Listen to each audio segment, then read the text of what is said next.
দেখবেন যে ন্যাশনাল পর্যায়ে খুব ভালো করে আলোচনা আছে কিনা। আমরা গণহারে 120 দাঁড়াইলা আমাদের দরকার নাই। যিনি এই বিষয়ে পণ্ডিত, যার কথাটা মানুষ শুনবে, তাকে আপনি আমাকে জানাবেন, আমি ইমিডিয়েট করব। যেমন আমি ওনার একটা লেকচার শুনেছিলাম আমার এই চাকরিতে ঢোকার পর আমার অসাধারণ লেগেছে। ওনাকে 2 ঘন্টা নজরুলের উপর কথা বলতে দেবেন, 2 ঘন্টা আমি আলোচনা করবো।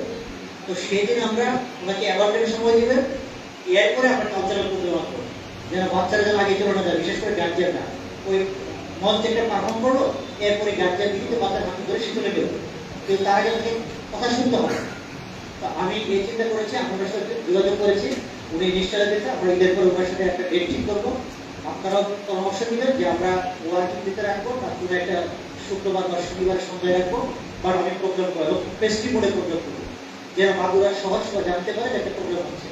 আপনারা সবাই আসবেন, আপনাদের পরবর্তী জেনারেশনকে ভাব ধরে নিয়ে আসবেন, তারা যেন আমাদের যারা এই সভ্যতা শিল্প সাহিত্যে এত কিছু দিয়ে গেল, আমাদের সম্পর্কে একটু স্মৃতিচারণ করবো, এটা শোনার মানুষ এটা যেন না পারে। আমি আপনাদের কলেজের অনুরোধ করি, আপনাদের ভবিষ্যৎ, এবং মাঝে মাঝে আমি আমার ছোট বাচ্চা মাত্র 6 বছর মানে পা দিয়েছে, 5 বছর কমপ্লিট করেছে, আপনারা বাচ্চা কাচ্চারা বেশি ডিভাইস আসক্তি হয়ে গেলে একটু ফোর্স অ্যাপ্লাই করবেন।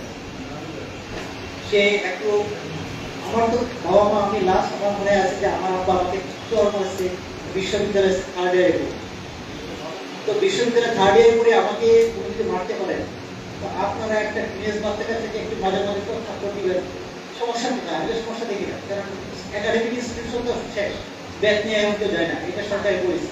বাট এই পারিবারিক শাসনটা বজায় রাখতে হবে, এটা আপনাদের প্রতি অনুরোধ। মাগরিবের সময় হয়ে গেছে, আপনাদের সবাইকে ধন্যবাদ জানাচ্ছি। আর যে বিষয়গুলো আপনারা রেজ করেছেন সমাধান করে দেবেন। ধন্যবাদ।